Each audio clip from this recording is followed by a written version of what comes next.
नमस्ते अनि हार्दिक स्वागत गर्दछु मेज विशेषको यो प्रस्तुतिमा म शैलजा सिंह। हजुर, तिहारको रमझम बढेको छ। अवश्य पनि झिलिमिलीको तिहार, सयपत्री महमलीको तिहार, सप्तरङ्गी टिकाको तिहार। तर यो तिहारमा हामी जहाँ जहाँ छौँ त्यहीँ बसेर तिहार मनाऊँ, भिडभाडमा नजाउँ, किनभने कोरोना पनि दिनानुदिन बढ्दै गइरहेको छ। यसले एकदमै प्रभाव पार्नेछ, हामीलाई थाहा छँदैछ। त्यसैले दाजुभाइहरूको, दिदीबहिनीहरूको, बुवा आमाको, हजुरबुवा हजुरआमाको सबैको सुस्वास्थ्यको लागि हामी एकदम संयम धैर्यताका साथ यो तिहारलाई मनाऊँ, भिडभाडमा नजाउँ, मास्कको प्रयोग गरौँ र सेनिटाइजरको प्रयोग गरौँ। बेला बेलामा मिची हात धौँ हामी भन्दाइरहेका छौँ। हामी सबैलाई थाहा भएकै कुरा हो, तर व्यवहारमा उतारौँ। र अवश्य पनि हामी शुभ दीपावलीको सम्पूर्णलाई एकदमै धेरै धेरै शुभकामना छ। र आज चाहिँ कार्यक्रममा हामी विशेषतः विश्व मधुमेह दिवसको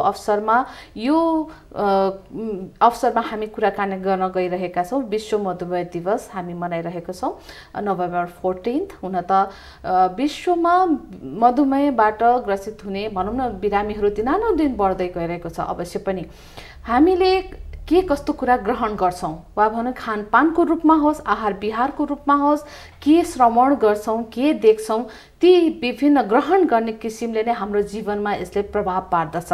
हामीले धेरैभन्दा धेरै रोगहरू चाहिँ हामीले आफ्नो खानपानमा ध्यान नदिएर चाहिँ हुने गर्दछ। त्यो मध्ये एक प्रकारले हाम्रो लाइफस्टाइल डिजिजको रूपमा हामीले मधुमेह अथवा डायबेटिकलाई पनि लिन्छौँ। प्रेसर, सुगरलाई पनि हामीले विशेषतः लिन्छौँ। र सुगरलाई हामीले साइलेन्ट किलरको रूपमा पनि जान्दछौँ। यो बिस्तारै लाग्दछ, यसले कहाँ कसरी कुन कुन शरीरका विभिन्न अङ्गमा कसरी असर गर्दछ हामीलाई थाहै हुँदैन। त्यसैले हामी सचेत रहनुपर्छ। र यो सचेतना बढाउने क्रममा आज हामी कार्यक्रममा यसै विषयमा हामी चर्चा गर्नेछौँ। र यसका लागि हाम्रो साथ हुनुहुन्छ डाक्टर अंशुमाली जोशी।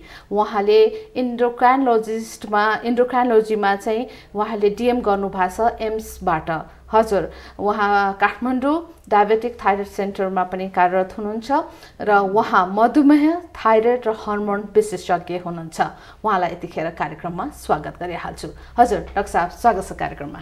धन्यवाद शैलजी। हजुर, अब आज विश्व डायबेटिक सुगर भन चिनी रोग दिवस होइन। र अब डाक्टर साहब जस्तै भनौँ यसको थिम रहेको छ यसपालि चाहिँ नर्स एन्ड डायबेटिक होइन भनेर रहेको छ। भनौँ हामीले जति पनि फ्रन्टलाइनमा काम गर्ने, अब विशेष गरेर यो विषम परिस्थितिमा त झनै देखिएको छ। नर्सेसहरूको चाहिँ नि होइन धेरै नै ठुलो हात छ बिरामीहरूको स्याहार सुसारमा।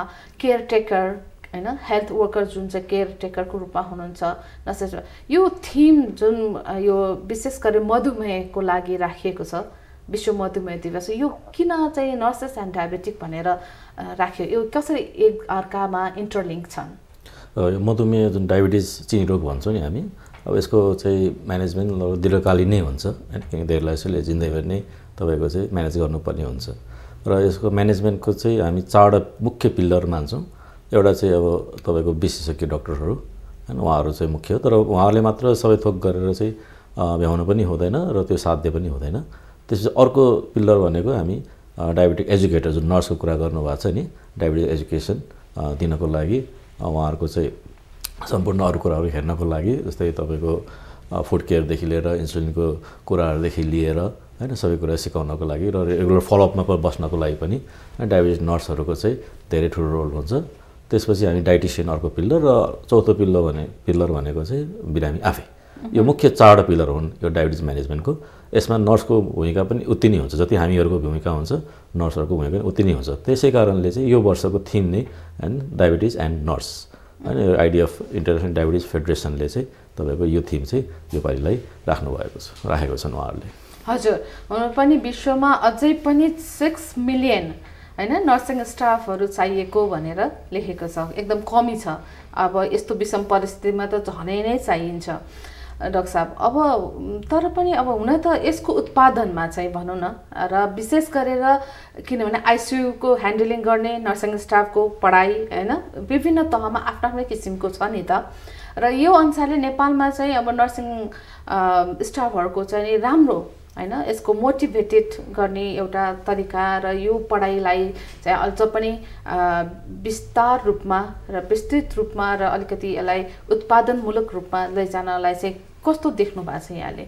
त्यो चाहिँ एकदमै खाँचोको जरुरी छ हैन। तपाईँको चाहिँ डायबेटिक एजुकेसन जुन एजुकेसन नर्सहरू हुन्छ उहाँहरूको चाहिँ छुट्टै पढाइ हुन्छ।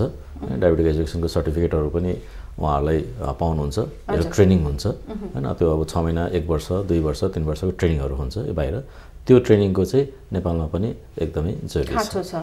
यसमा अहिले चाहिँ हामीसँग कति छन् म्यान पावर यहाँको हिसाबले केही छ त्यस्तो डाटा?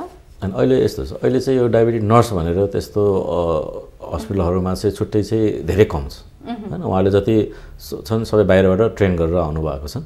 हाम्रो आफ्नै सेन्टरमा पनि हामी केही नर्सहरूलाई चाहिँ बाहिर इन्डियाबाटै ट्रेन गरेर हामीले चाहिँ युटिलाइज गरिरहेको छौँ उहाँहरूलाई हैन। तर नेपालमै चाहिँ त्यसको पढाइ सुरु भएको छ। तर सुरु गर्ने लक्ष्य चाहिँ सरकारले लिएको जस्तो लाग्छ मलाई। यो चाहिँ छिटै नै जरुरी देखिन्छ, किनकि यो डायबिटिज यति धेरै बढिरहेछ कि यसको म्यानेजमेन्ट अब डक्टरहरूले मात्रै अब गर्न चाहिँ अलिक गाह्रै छ हैन। त्यही भएर नर्सहरूको चाहिँ ठुलो सहयोग चाहिन्छ। यसको लागि चाहिँ यसको पढाइ पनि छिटै हुन जरुरी छ। हजुर, डाक्टर साहबले अगाडि त भन्नुभयो हैन, नर्सेसहरूको आफ्नो किसिमको यसको शिक्षा हैन, यसको चाहिँ एजुकेटर काम गर्नको लागि पनि ठुलो भूमिका रहन्छ। तर उहाँहरूको चाहिँ भूमिका एज सच कस्तो किसिमले हुन्छ? उहाँहरूको भूमिका चाहिँ नर्मली यो एकचोटि उहाँ डायबिटिज पेसेन्टलाई उहाँहरूले काउन्सिलिङ गरेपछि हैन, त्यो काउन्सिलिङ चाहिँ धेरै कुरामा हुन्छ। जस्तै तपाईँको यो भने जस्तो हैन, तपाईँको डायबिटिज पेसेन्टहरूले चाहिँ धेरै कुरामा ध्यान दिनुपर्ने हुन्छ। आरबिआरदेखि लिएर त्यसपछि आएर घरको सुगर मोनिटरिङदेखि लिएर हैन, घरमा ग्लुकोमिटरको युजदेखि लिएर हैन, त्यसपछि इन्सुलिन लगाउने तरिकाहरूदेखि लिएर हैन, डायबिटिज फुड केयर खुट्टाको हेरचाह गर्नेदेखि लिएर यो यावत कुराहरूमा चाहिँ उहाँहरूको ठुलो रोल हुन्छ।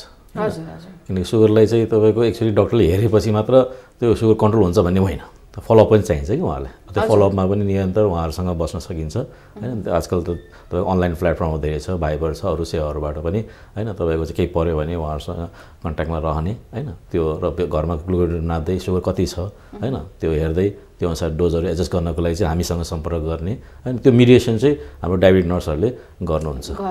हजुर डाक्टर साहब, अब यो कोरोनाको विषम परिस्थितिमा हैन, जति पनि हुनुहुन्छ हाम्रा मधुमेहका बिरामीहरू र जति पनि अब नयाँ पनि यहाँले प्र्याक्टिसमा पाइरहनु भएको छ होला, कतिको प्यानिक देखिरहनु भएको छ यहाँले?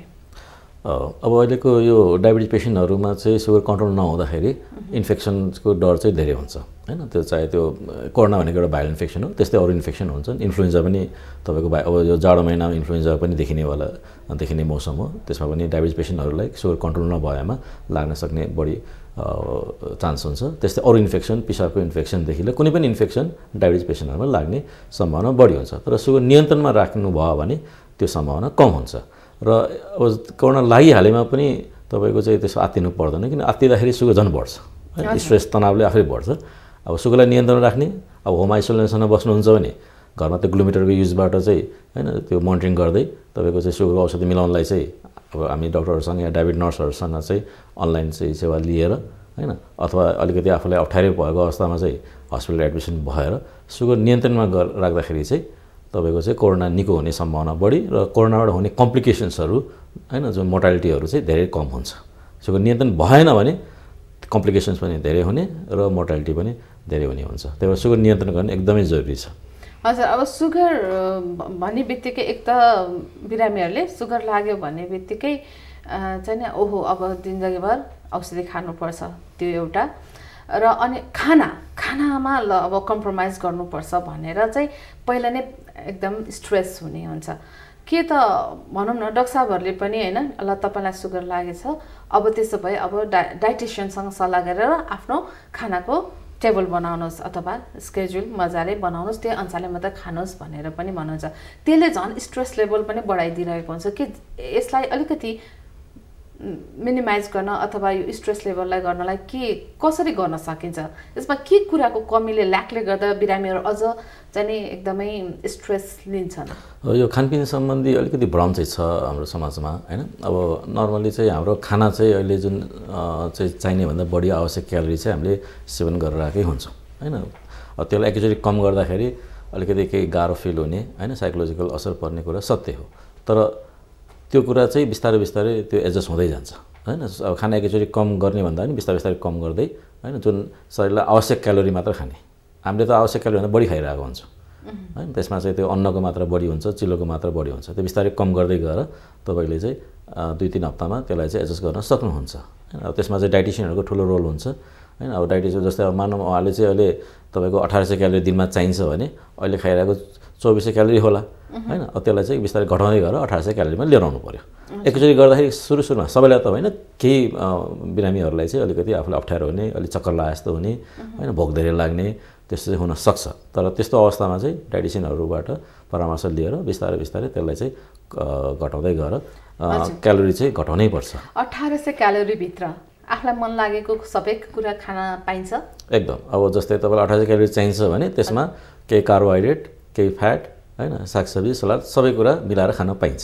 जस्तै कार्बोहाइड्रेट भनेको भात पनि कार्बोहाइड्रेट हो रोटी पनि कार्बोहाइड्रेट हो मकै पनि कार्बोहाइड्रेट हो हैन तपाईँको जुन आलु सालु सबै कार्बोहाइड्रेट हुन् कि त्यो कार्बोहाइड्रेट छोड्नै पर्छ भन्ने पनि होइन त्यसलाई चाहिँ कम गर्दै खान मिल्छ अब भात छोडेर रोटी च्याख्ला भन्दैमा धेरै पनि खान पाइने होइन हैन त्यसमा क्यालोरी कार्बोहाइड्रेट र फ्याटमा अलिकति क्यालोरी बढी हुने हुनाले हामी त्यसलाई चाहिँ कम गर्नै पर्छ भन्छौँ सागसब्जी सलाद बढी खाने तर आजकल यो डायबिटिजको म्यानेजमेन्टमा चाहिँ यो डाइटको रोल चाहिँ अलिकति चेन्ज पनि भइरहेको छ जस्तै आजकल चाहिँ हामी यो केही मोडिफाइड डाइटहरू आइरहेको छ त्योमध्ये चाहिँ अब लो कार्बोहाइड्रेट डाइट हैन कार्बोहाइड्रेट चाहिँ एकदमै कम हैन दिनमा तपाईँको 50 ग्रामभन्दा बढी कार्बोहाइड्रेट नखाने हैन अर्को चाहिँ लो फ्याट डाइट हैन त्यस्तै किटो डाइटको कुरा आउँछ किटो डाइटमा चाहिँ कार्बोहाइड्रेट एकदमै कम फ्याट मात्र बढी हुन त लङ टर्ममा हामी किटो डाइट त्यति रेकमेन्ड गर्दैनौँ इन्टरमिडिएट फास्टिङको नि आजकल कुरा छ हैन जस्तै अब 16 घन्टे खाली पेट बस्ने भन्छ पानी मात्र खाने यसको सबै चाहिँ यो वेट घटाउनको लागि नै यो डाइटहरू बढी छ आजकल यो डायबिटिजलाई चाहिँ वेट घटायो भने यो टाइप 2 डायबिटिजको कुरा गरिरहेको छु म वेट घटायो भने निको पनि हुन सक्ने सम्भावना धेरै हुन्छ भनेर आजकल डाइटमा चाहिँ एक किसिमको मोडिफिकेसनहरू आइरहेको छ हजुर भनेपछि यी डाइट जति पनि डाइट प्लानहरू डाक्टर साहबले भनिरहनु भएको छ त्यो चाहिँ अहिले चाहिँ हैन सबै यो युट्युब हैन विभिन्न च्यानलहरू हेरेर पनि मान्छेले आफैले पनि अरूले पनि वेट प्लानमा गरिरहेका छ तर एउटा कुरा के भन्न चाहन्छु भने जस्तै अब इन्टरमिडिएट फास्टिङमा जुन गर्नुहुन्छ हैन अथवा तपाईँको डाइट मिलाउँदाखेरि हैन यदि कुनै मेडिसिन डायबिटिजको मेडिसिनहरू लिइरहनु भएको छ या इन्सुलिन लिइरहनु भएको छ भने आफै चाहिँ नगर्नु होला किनकि त्यो तपाईँको चाहिँ अलिकति रिस्क हुन्छ हाइपोग्लाइसेमिया जान सक्ने रिस्क हुन्छ तर डक्टरको सल्लाह बिना चाहिँ यो डाइटहरूमा चाहिँ नजानु होला वेट लस गर्ने हिसाबले डक्टर र डाइटिसियनको सल्लाह बिना आफै चाहिँ ट्राई नगर्नु होला हजुर अवश्य पनि डाक्टर साहब अब वेट लस गर्नुपर्ने रहेछ सुगरको बिरामीहरूलाई पनि हैन भनेपछि खाना मात्रै होइन अरू पनि त जीवनशैलीमा आफूले ध्यान दिनुपर्छ होला नि त खानपिन त एउटा भइहाल्यो एउटा पाटो अर्को त व्यायाम नियमित व्यायाम गर्नु पऱ्यो आधा घन्टा चाहिँ तपाईँले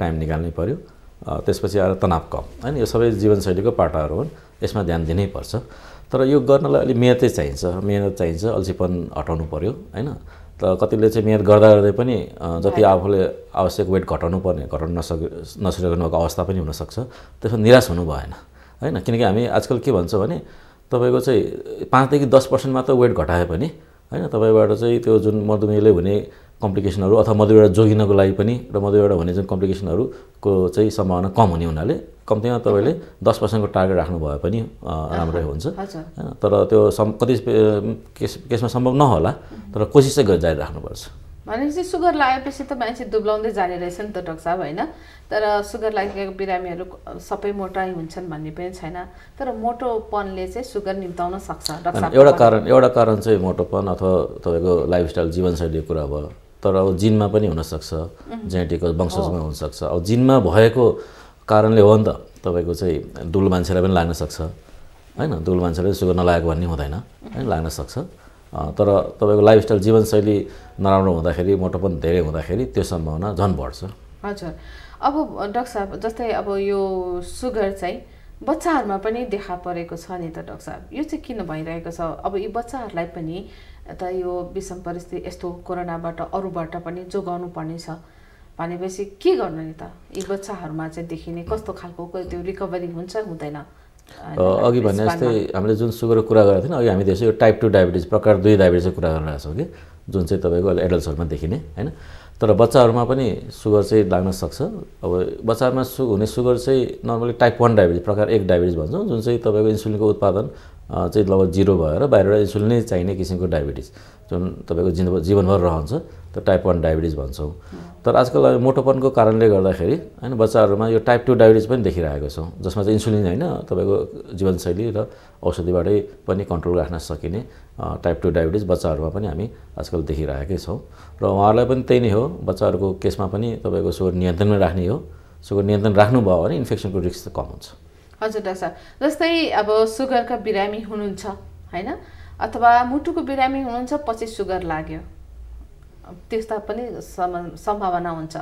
र सुगरको बिरामीलाई मुटुको पनि बिरामी छ, उहाँलाई मुटुको पनि बिरामी हुनुहुन्छ भने उहाँलाई जुन किसिमको औषधिहरू दिइन्छ नि, अब सुगरको बिरामी डाक्टर साहबले एउटा, मुटुको डाक्टर साहबले एउटा, त्यो सामान्य भएन भने के अप्ठ्यारो पार्छ कि के कस्तो छ डाक्टर साहब? यस्तो मधुमेह नियन्त्रण राख्नु भएन भने यो कालान्तरमा गएर मुटुलाई समस्या गर्ने, हार्ट एट्याक हुने, हार्ट फेल हुने, किडनीलाई असर गर्ने हैन, किडनीमा चाहिँ तपाईँको ड्यामेज भएर चाहिँ डायलिसिसमा जानुपर्ने, आँखाको पर्दा हैन, र त्यसो नसाहरू, यो चारवटा मुख्य अङ्गलाई चाहिँ असर गर्छ हैन, र पक्षघात, स्ट्रोक हैन, सबैको चाहिँ मुख्य कारक तत्त्व चाहिँ एउटा चाहिँ सुगर हो, अर्को चाहिँ प्रेसर हो, अर्को चाहिँ स्मोकिङ हैन, यो सबै चाहिँ यसको कारक रिस्क फ्याक्टरहरू भन्छ हामी। त्यसमा चाहिँ सुगर चाहिँ मुख्यतया कन्ट्रोल राख्नु भएन भने चाहिँ यो सम्भावनाहरू हुन्छ। र आजकल चाहिँ हामी यो सुगरको पेसेन्टहरूमा चाहिँ के हुन्छ नि, यो दुई किसिमको कम्प्लिकेसन हुन्छ कि, एउटा माइक्रोभास्कुलर भन्छौँ जुन अहिले भने जस्तै आँखाको रेटिना हैन, त्यसपछि किडनी र नसा, खुट्टाको नसा, यो माइक्रोभास्कुलर कम्प्लिकेसन भन्छौँ। यसमा चाहिँ सुगर राम्रो नियन्त्रण गर्दाखेरि जिन्दगीभर तपाईँले चाहिँ सुगर राम्रो नियन्त्रण गर्नुभयो भने यो सम्भावनाहरू एकदमै न्यून हुन्छ। अर्को चाहिँ म्याक्रोभास्कुलर कम्प्लिकेसन जुन हामी भन्छौँ, जो भनेको त्यो हार्ट एट्याक हुने अथवा पक्षघात हुने, स्ट्रोक हुने हैन, यो त म्याक्रोभास्कुलर। अब स्टडीले के देखाएको छ भने यो सुगर नियन्त्रण राम्रो गर्दै पनि हैन म्याक्रोभास्कुलर कम्प्लिकेसनमा चाहिँ त्यति फरक चाहिँ नआएको जस्तो देखियो हैन, राम्रो नियन्त्रण गर्दा पनि इन्सुलिन लगाउनु भए पनि हैन, इन्सुलिन लगाएर सुगर कन्ट्रोल गरे पनि हैन। त्यसै कारण चाहिँ आजकल चाहिँ यो नयाँ मेडिसिनहरू आइरहेको छ अहिले हैन, रिसर्चले चाहिँ नयाँ मेडिसिनहरू डेभलप गरेर बजारमा पनि आइसकेको छ हैन। स्पेसली दुईवटा ग्रुपको औषधिहरू चाहिँ हामी भन्छौँ, एउटा SGLT2 इन्हिबिटर्स ग्रुपको जुन ट्याब्लेटको रूपमा आउँछ, इम्पाग्लिफ्लोजिन भन्ने नेपालमा पाइने औषधि, र अर्को चाहिँ यो GLP-1 एगोनिस्ट हैन, इन्जेक्सनमा पाइने हैन, कुनै दिन लाउनु, डेली लाउनु पर्ने इन्जेक्सन, कुनै हप्ता एकचोटि लाउनु पर्ने इन्जेक्सन। यो दुईवटा ग्रुपको मेडिसिनहरूले चाहिँ तपाईँको यो म्याक्रोभास्कुलर कम्प्लिकेसन जुन हामी कुरा गर्दा हार्ट एट्याक हैन, इभन तपाईँको स्ट्रोक र इभन किडनी फेल हुने सम्भावना हैन, यो औषधिको सेवनबाटै तपाईँको त्यो धेरै कम भएको देखियो कि स्टडीहरूले। त्यही भएर आजकल चाहिँ यो टाइप 2 डायबिटिजमा चाहिँ इन्सुलिनको रोल चाहिँ कम हुँदैछ हैन। इन्सुलिन चाहिँ हामी आजकल चाहिँ सुरुमै एडभाइस गर्दैनौँ, पहिला जस्तो होइन कि हैन। आजकल यो टाइप 2 डायबिटिजमा चाहिँ यो औषधिहरूको सेवनबाट हैन भएन भने अन्तिममा मात्र हामी इन्सुलिन भन्छौँ। इन्सुलिन सुरु गर्दा पनि एक टाइमको इन्सुलिनबाट सुरु गर्छौँ, बेसल इन्सुलिन भन्छौँ। यो नयाँ औषधिहरूको कारणले चाहिँ सम्भव भएको छ। तर यो इन्सुलिनको रोल अझै पनि यद्यपि छँदैछ। टाइप 1 डायबिटिजमा इन्सुलिन चाहिन्छ नि, गर्भवती अवस्थामा इन्सुलिन चाहिन्छ नि, प्रेग्नेन्सी अवस्थामा इन्सुलिन चाहिन्छ, र टाइप 2 डायबिटिजमा नि अन्तिममा गएर इन्सुलिन नै चाहिन सक्छ। तर इन्सुलिन आफैमा पनि साइड इफेक्टहरू हुनाले, जस्तै तपाईँको वेट गेन गर्छ इन्सुलिनले हैन, सुगर हाइपोग्लाइसेमिया गर्न सक्छ, र इन्सुलिन लगाउँदैमा सुगर नियन्त्रण हुँदैन, किडनी आँखा चाहिँ बच्ने चाहिँ होइन, ड्यामेज फर्दर हुन चाहिँ नदिने हो। तर अहिले भनेको मेडिसिनहरूले चाहिँ त्यसलाई चाहिँ बचाउँछ कि, त्यही भएर त्यो मेडिसिनहरूको रोल चाहिँ आजकल बढी छ। हजुर डाक्टर साहब त आफै हैन डक्टरेट इन मेडिसिन हैन, इन्डोक्राइनोलोजीमा गरिरहनु भएको छ। नेपालमा जति पनि यी औषधिहरू छ डाक्टर साहबले पनि प्रिस्क्राइब गरिरहनु भएको छ हैन। र अब यो चाहिँ के बिरामी पछि नै फरक पनि हुनसक्छ। मैले अघि पनि भने मुटुको बिरामीले मुटुको पनि समस्या छ, हार्ट एट्याक भएर, अनि बिरामीलाई सुगर पनि छ हैन। तर अब युरोको प्रब्लम पनि छ हैन, पेसाबमा पनि प्रब्लम छ भनेपछि त्यो रगत बगिरहने प्रब्लम पनि हुँदो रहेछ। यता इकोस्प्रिन बन्द गर्नुपर्ने मुटुको लागि, त्यो समष्टिगतमा 3जना 4जना डाक्टर साहबको रोल एउटा बिरामी निको पार्नको लागि कसरी समन्वय हुन्छ, कसरी गर्ने त भने सुगर कन्ट्रोल नभए त भएन। अब यो मधुमेहको पेसेन्टहरूलाई हामी मधुमेह मात्र नियन्त्रण गर्ने कोसिस गर्दैनौँ कि, अहिले भने जस्तै तपाईँको आँखा, किडनी, मुटु बचाउने हामी त्यहाँतिर पनि बढी हाम्रो फोकस हुन्छ कि हैन। अब त्यसको लागि अहिले मैले भने जस्तै हैन मुटु बचाउने औषधिहरू जुन हाम्रो डायबिटिजको मेडिसिनहरू छ त्यो हामी नै प्रयोग गर्छौँ हैन। र आजकल अलिक कन्सेप्टहरू अलिक चेन्ज भइरहेछ कि, जस्तै अब यो मुटु बचाउनलाई चाहिँ पहिले चाहिँ यो रगत पातलो गर्ने औषधि दिने गरिन्थ्यो, त्यसलाई प्राइमेरी प्रिभेन्सन हुन्छ। माने हार्ट एट्याक भएको छैन, हार्टको समस्या छैन, तर नहोस् भनेर त्यो इकोस्प्रिन भन्ने जुन रगत पातलो गर्ने औषधि दिने चलन थियो पहिला हैन। तर आजकल चाहिँ हामी प्राइमेरी प्रिभेन्सनमा इकोस्प्रिन दिने गर्दैनौँ हैन। हामी जस्तो हार्ट एट्याक भइसक्यो, सेकेन्डरी प्रिभेन्सनको लागि चाहिँ इकोस्प्रिन चाहिन्छ नै है तर प्राइमेरी प्रिभेन्सनलाई आजकल दिने गरिँदैन कि बरु प्राइमेरी प्रिभेन्सनको लागि चाहिँ कोलेस्ट्रोलको औषधि एट्रोभास्टाटिन अथवा रोजोभास्टाटिन भन्ने चाहिँ एकदमै जरुरी छ यो सम्पूर्ण म्यानेजमेन्ट चाहिँ आखिर गएर हामी डायबिटिज नै गर्नुपर्ने हुन्छ कि किनकि हामीले त तपाईँको सुगरमा त कन्ट्रोल गर्ने होइन तपाईँलाई हार्ट एट्याकबाट बचाउने हो तपाईँ किडनी फेल हुनेबाट बचाउने हो त्यो सम्पूर्ण म्यानेजमेन्ट हामीले नै गर्ने हो तर हार्ट एट्याक भइसकेपछिको चाहिँ म्यानेजमेन्टमा चाहिँ हाम्रो कार्डियोलोजिस्टहरूको ठुलो रोल हुन्छ हैन किडनी फेल भइसकेपछि नेफ्रोलोजिस्टको रोल हुन्छ तर यो सम्पूर्ण चाहिँ टिमवर्ककै रूपमा काम गर्नुपर्ने हुन्छ टिमवर्कमै गऱ्यो भने अझ बेटर रिजल्ट आउँछ एउटा बिरामीको लागि सजिलो हुन्छ हैन डाक्टर साहब जस्तै अब डाक्टर साहब हर्मोनले चाहिँ कति इफेक्ट गर्छ मतलब हर्मोन हाम्रो शरीरको हर्मोनले सुगरलाई मतलब यो बढ्न घट्न वा स्थिर राख्नको लागि सुगर भनेको हर्मोनकै रोग हो कि सुगरलाई हामी चाहिँ हर्मोनकै रोग मान्छौँ किनभने हामीले त जनमानसमा हामी सबैले सजिलैले बुझ्छ चिनी धेरै खानुहुन्न है चिनी धेरै खायो भने हैन सुगर लाग्छ भन्छौँ नि त तर अब डाक्टर साहबको विशेषज्ञता शरीरमा हुने डिफ्रेन्ट टाइप्स अफ हर्मोन हुन्छ हैन एउटा चाहिँ मुख्य इन्सुलिन हर्मोन जुन तपाईँलाई सुगरलाई नियन्त्रणमा राख्छ इन्सुलिन र ग्लुकागोन हर्मोन हुन्छ दुईटा हर्मोनले चाहिँ यो स्वागतमा चाहिँ चिनीको मात्रालाई चाहिँ ल्याउन राख्छ कि त्यसो गड्यो भने सुगर देखिहाल्छ त्यस्तै अरू हर्मोन जस्तै थाइरोइडको गडबडले पनि हैन तपाईँको हाइपरथाइरोइडिजम हर्मोन बढी भयो थाइरोइडको हर्मोन चाहिँ उत्पादन बढी भयो भने केही टेम्पोररी रूपमा सुगर देखिन सक्छ हैन त्यस्तै अरू हर्मोन हुन्छ तपाईँको क्याटाकोलमिन्सहरू भन्छ जुन प्रेसरलाई नियन्त्रण गर्ने हर्मोनहरू हुन्छ हैन कर्टिजोल हर्मोन भन्ने हुन्छ हैन त्यसपछि यो अरू विभिन्न हर्मोनहरू कारणले पनि सुगर चाहिँ बढ्न सक्छ हैन तर मुख्य चाहिँ तपाईँको इन्सुलिनकै रोल हुन्छ यसमा अब यो हर्मोनको कारणले सुगर बढेकोलाई चाहिँ हामी सेकेन्डरी डायबिटिज भन्छौँ कि हैन हर्मोनको गडबडी भयो अरू हर्मोन है यो इन्सुलिनको बाहेकको कुरा गरेको होइन अरू हर्मोनको कारणले चाहिँ त्यसलाई हामी सेकेन्डरी डायबिटिज भन्छौँ हर्मोनको ठुलो रोल हुन्छ सुगर कालान्तरमा निको हुन्छ यदि त्यो टेम्पोररी रूपमा चाहिँ हर्मोनको गडबडीले चाहिँ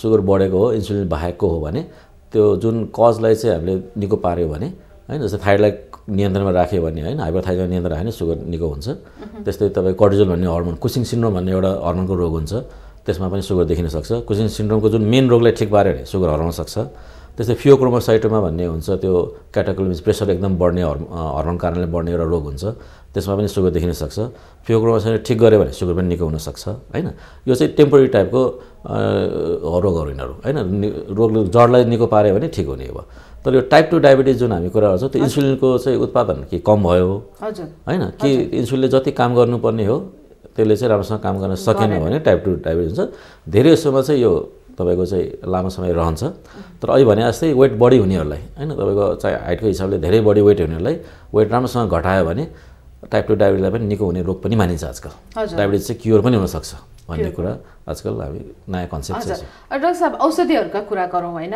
विभिन्न रोगका विभिन्न औषधिहरू जसको प्रयोगले चाहिँ पनि सुगर भएका छन् यो चाहिँ सुगरको औषधि मतलब अथवा सुगर बढ्ने औषधिहरू पनि हुँदो रहेछन् अनि त्यसले गर्दा चाहिँ सुगर हुन्छ कि हुँदैन फेरि कालान्तरमै फेरि उसलाई नभएको अब वंशाणुमा पनि छैन वंशमा पनि छैन सुगर हैन अब टाइप 2 अब कसरी भयो फेरि उसलाई चाहिँ त्यो हैन ड्रग्स चाहिँ आफैले चाहिँ अरू रोगलाई लिँदाखेरि सुगर बढ्ने रहेछ डाक्टर साहब एकदम जस्तै यो सेकेन्डरी डायबिटिजको जुन हामी कुरा गरिरहेको थियौँ नि त्यो एउटा कारण चाहिँ औषधि पनि हो कि सुगर बढाउने केही औषधिहरूले चाहिँ सुगर बढाउन सक्छ तर त्यसमा सबभन्दा कमनली युज हुने औषधिहरू स्टेरोइड हैन अहिले जस्तै हामी कोरोनाको पेसेन्टहरूलाई पनि एडमिसन हुँदाखेरि स्टेरोइडहरू चलाउँछौँ डेक्सोनाहरू चलाउँछौँ त्यसले चाहिँ सुगर धेरै बढाउँछ तर यो त्यो औषधि बन्द गरेपछि फेरि सुगर आफ्नो ठाउँमा आइहाल्छ हैन टेम्पोररी रूपमा तर कोही पेसेन्टहरूले चाहिँ लामो समयसम्म कुनै कारणले गर्दाखेरि चाहिँ हैन स्टेरोइड लिनुपर्ने नै अवस्था आउन सक्छ जस्तै बातको रोगहरू छ अथवा तपाईँको अरू यो किडनीको नेफ्रोटिक सिन्ड्रोमहरू छ भने केही समय लामो समय नै उहाँहरूले चाहिँ स्टेरोइड युज गर्नुपर्ने अवस्था आउँछ त्यो बेला चाहिँ अब सुगर चाहिँ लामो समय रहन्छ र त्यो बेला चाहिँ सुगर चाहिँ राम्रोसँग म्यानेज गर्नै पर्छ भनेपछि त्यो औषधि खाउन चाहिँ सुगर रहिरहन्छ तर अब त्यसलाई म्यानेज गर्नु पर्यो त्यो बेलामा तर त्यसपछि औषधि सकेपछि धेरैलाई सुगर हराउँछ नि हजुर भनेपछि डाक्टर साहब जाँदा जाँदै समय एकदमै कम भइसकेको छ जस्तै भनौँ लागेकाहरूले त ध्यान दिनु पर्यो नै खानपानदेखि लिएर जीवनशैली नै नलाग्न दिनको लागि चाहिँ के गर्नु पर्ला त 2 लाइनमा डाक्टर साहब त्यो अहिले भने जस्तै मधुमेह चाहिँ तपाईँको हामीले प्रिभेन्ट गर्न सक्छौँ यसलाई रोकथाम गर्न सक्छौँ हैन मधुमेहबाट बच्न पनि सक्छौँ वंशजको कारणले हो भने त्यो अलिक सम्भव नहोला तर तपाईँको लाइफस्टाइल जीवनशैलीको कारणले भने त्यो एकदमै सम्भव छ त्यो सम्भव गर्नलाई खानपिनमा ध्यान दिनै पर्यो व्यायाम नियमित गर्नै पर्यो तौल धेरै छ भने तौल घटाउनै पर्यो र तनाव कम गर्नु पर्यो यति गर्नुभयो भने तपाईँको चाहिँ मधुमेह लाग्न सक्ने सम्भावना धेरै कम हुन्छ वर्षको जाँच चाहिँ गर्नु पर्यो नि डाक्टर साहब यो वर्षको जाँच त एक्चुअली गर्नैपर्छ, किन मधुमेहको लक्षणहरू केही पनि नहुन पनि सक्छ होइन। कोरोनामा चाहिँ 80%मा लक्षणहरू नभए जस्तै होइन, मधुमेहको 50%मा लक्षणहरू हुँदैन। त्यही भएर अब टाइप 2 डायबिटिजबाट रोकथामको लागि र यसलाई भए पनि छिटो तपाईँको डिटेक्सनको लागि चाहिँ वर्षमा एकचोटि चाहिँ सुगर जाँच चाहिँ अनिवार्य गर्न सबैले जरुरी छ। सुगर पेसेन्टले त झन् विभिन्न जाँच गर्नै पर्यो होइन, विशेष गरेर आँखाको होइन डाक्टर, रेटिनोप्याथी सुगर भइसकेकोले कम्ती नै वर्षमा एकचोटि आँखाको पर्दाको जाँच नानी फुलाएर, किडनीमा चाहिँ हामी क्रियाटिन भनेको रगतको जाँच मात्रै हेरेर पुग्दैन कि पिसाबाट प्रोटिन कति हेरिरहेछ भनेर त्यो चाहिँ वर्षमा एकचोटि गर्नै पर्यो। मुटुको जाँचहरू, खुट्टाको केयरहरू होइन, यो सबै चाहिँ वर्षमा एकचोटि चाहिँ हामीले चाहिँ गर्नै पर्छ। हजुर, धेरै धेरै धन्यवाद डाक्टर साहब, कार्यक्रममा आइदिनु भयो, यतिका धेरै जानकारीहरू हामीलाई दिनुभयो, त्यसको लागि धेरै धेरै धन्यवाद। Thank you. हजुर, आजको लागि इमेज विशेष गरेर स्वास्थ्यमा, विशेष गरेर विश्व मधुमेह दिवसको अवसरमा हामीले कुराकानी गऱ्यौँ। अवश्य पनि जानकारीमूलक लाग्यो होला भन्ने हामीले आशा गरेका छौँ। सम्पूर्ण सहकर्मीका साथ म पनि बिदा हुन्छु। शारीरिक र मानसिक रूपमा स्वस्थ रहनुहोस्। नमस्ते।